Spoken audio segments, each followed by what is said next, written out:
ಕರ್ನಾಟಕ ಭಾಗದಲ್ಲಿ ಜೋಳದ ರೊಟ್ಟಿ ಅಂದರೆ ಫೇಮಸ್ಸು. ಆದರೆ ಈ ಭಾಗದಲ್ಲಿ ಹೆಚ್ಚಾಗಿ ಜೋಳವನ್ನು ಬೆಳೆಯುತ್ತಿದ್ದ ರೈತರು ಈಗ ಮತ್ತೆ ಜೋಳ ಬೆಳೆಯೋದನ್ನು ಕಡಿಮೆ ಮಾಡಿ ತೊಗರಿ ಬೆಳೆಯನ್ನು ಬೆಳೆಯುತ್ತಿದ್ದಾರೆ. ಹೀಗಾಗಿ ಜೋಳದ ಬೆಲೆ ಹೆಚ್ಚಾಗ್ತಾ ಇದೆ.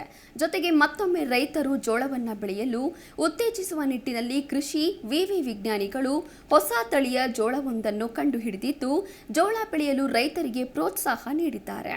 ಈ ಕುರಿತು ಒಂದು ವರದಿ ಇಲ್ಲಿದೆ ನೋಡಿ.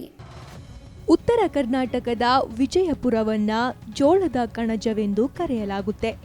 ಆದರೆ ಜಿಲ್ಲೆಯಲ್ಲಿ ಕಳೆದ 8-10 ವರ್ಷಗಳಿಂದ ಜೋಳ ಬೆಳೆಯುವವರ ಸಂಖ್ಯೆ ಮಾತ್ರ ಕ್ಷೀಣಿಸುತ್ತಿದೆ. ಹೀಗಾಗಿ ರೊಟ್ಟಿ ಊಟ ಮಾಡುವವರು ಜೋಳ ಇಲ್ಲದೆ ಬ್ಲ್ಯಾಕ್ ಮಾರುಕಟ್ಟೆ, ಬೇರೆ ಜಿಲ್ಲೆಯಿಂದ ಹೆಚ್ಚುವರಿ ಹಣ ತೆತ್ತು ಜೋಳ ಖರೀದಿಸುವ ಸ್ಥಿತಿ ಬಂದೊದಗಿದೆ.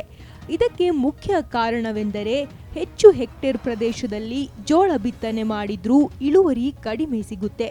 ಇದರಿಂದ ಬೇಸತ್ತ ಅನ್ನದಾತರು ಜೋಳ ಬಿಟ್ಟು ತೊಗರಿ ಬೆಳೆಯತ್ತ ವಾಲಿದ್ದಾರೆ. ಸದ್ಯ ಮತ್ತೆ ರೈತರು ಜೋಳ ಬೆಳೆಯುವಂತೆ ಮಾಡಲು ಹಿಟ್ನಳ್ಳಿಯ ಕೃಷಿ ಸಂಶೋಧನಾ ಕೇಂದ್ರ ಮುಂದಾಗಿದೆ.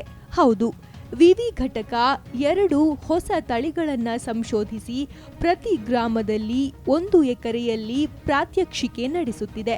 ಬಿಜೆವಿ 44 ಮತ್ತು CSV 29/6 ಎಂಬ 2 ತಳಿ ಸಂಶೋಧಿಸಿ ಅಭಿವೃದ್ಧಿಪಡಿಸುತ್ತಿದೆ.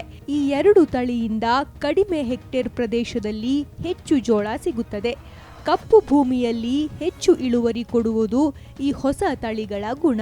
ಜೋಳದಂಡಿನಲ್ಲಿ ಹೆಚ್ಚು ಕಾಳು ದೊರೆಯುತ್ತಿರುವ ಕಾರಣ ಮತ್ತೆ ಜೋಳ ಬೆಳೆಯಲು ರೈತರು ಆಸಕ್ತಿ ತೋರುತ್ತಿದ್ದಾರೆ.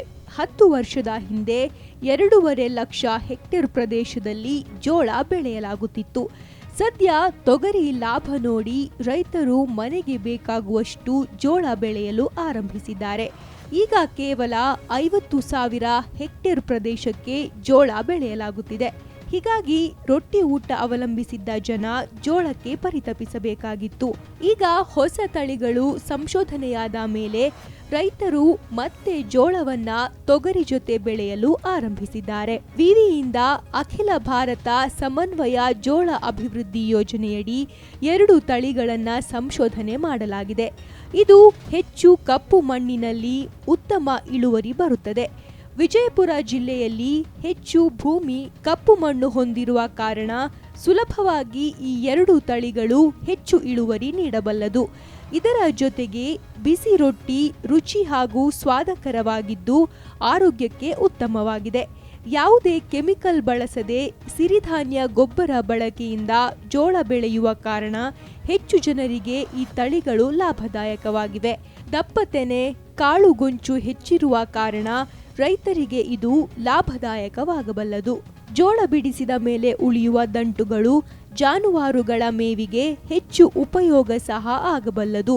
ಈ ಮೇವು ಜಾನುವಾರುಗಳ ಆರೋಗ್ಯಕ್ಕೂ ಪೂರಕವಾಗಿದೆ. ಜೋಳದ ಜೊತೆಗೆ ಮೇವು ಸಹ ರೈತರಿಗೆ ಆದಾಯವಾಗುತ್ತದೆ. ವಿಜಯಪುರ ಜಿಲ್ಲೆ ಪ್ರವಾಸಿ ತಾಣಗಳಿಗೆ ಹೆಸರುವಾಸಿ. ವಿವಿಧ ರಾಜ್ಯ, ದೇಶ, ವಿದೇಶಗಳಿಂದ ಗೋಲಗುಮ್ಮಟ ಸೇರಿದಂತೆ ಹಲವು ಸ್ಮಾರಕ ವೀಕ್ಷಣೆಗೆ ಬರುವ ಪ್ರವಾಸಿಗರು ಹೆಚ್ಚಾಗಿ ಇಷ್ಟಪಡುವುದು ಜೋಳದ ರೊಟ್ಟಿ ಊಟ. ಇದಕ್ಕಾಗಿ ಜಿಲ್ಲೆಯಲ್ಲಿ ಖಾನಾವಳಿಗಳು ಹೆಚ್ಚು ತಲೆ ಎತ್ತಿವೆ. ಪ್ರವಾಸಕ್ಕೆ ಬರುವ ಪ್ರತಿಯೊಬ್ಬ ಪ್ರವಾಸಿಗ ಸ್ಮಾರಕ ವೀಕ್ಷಣೆ ಜೊತೆ ಜೋಳದ ರೊಟ್ಟಿ, ತರೇವಾರಿ ಪಲ್ಯ ಸವಿಯುವುದು ವಾಡಿಕೆ. ಉತ್ತರ ಕರ್ನಾಟಕ, ಕಲ್ಯಾಣ ಕರ್ನಾಟಕ ಭಾಗದಲ್ಲಿ ವಾಸಿಸುವ ಜನರಿಗೆ ಸಹ ಜೋಳದ ರೊಟ್ಟಿ ಊಟ ಬೇಕೇ ಬೇಕು. ಹೀಗಾಗಿ ಹೆಚ್ಚು ಹಣ ನೀಡಿಯಾದರೂ ಜೋಳ ಖರೀದಿ ಮಾಡುತ್ತಾರೆ. ಈಗ 2 ಹೊಸ ತಳಿಗಳನ್ನ ರೈತ ತಮ್ಮ ಹೊಲದಲ್ಲಿ ಬೆಳೆಯಲು ಆರಂಭಿಸಿದರೆ ಜೋಳದ ಕೊರತೆ ಇರುವುದಿಲ್ಲ.